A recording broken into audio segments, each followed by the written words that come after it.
తక్షణమే స్పందించి పంట నష్టపోయిన రైతులకు నష్టపరిహారం అందించాలి. తహసీల్దార్కి రైతులతో కలిసి వినతి పత్రం అందజేసిన మండల బీఆర్ఎస్ పార్టీ నాయకులు.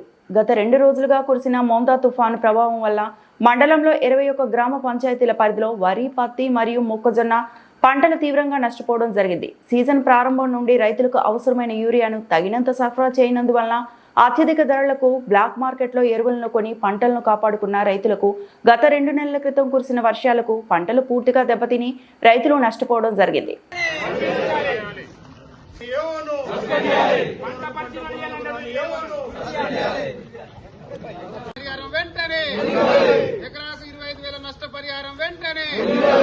కనీసం సర్వే చేయించి మనకు పంట నష్టపరిహారం ఇప్పించాలి ఒకటి.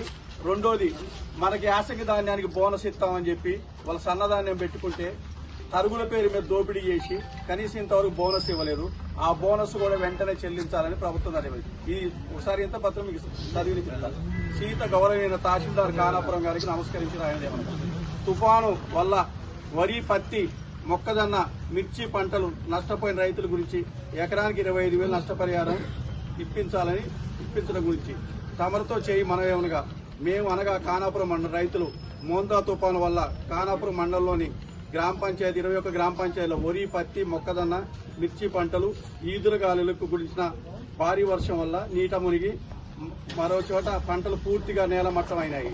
నష్టపోయిన రైతులకు బీఆర్ఎస్ మండల పార్టీ కానాపురం ఆధ్వర్యంలో నేలవారిన పంటలు పరిశీలించడం జరిగింది. మొత్తం పంట పెట్టుబడి పెట్టిన తర్వాత చేతికి అంది వచ్చేసి మరిన్ని అప్డేట్స్ కోసం మా ఛానల్ ని సబ్స్క్రైబ్ చేయండి.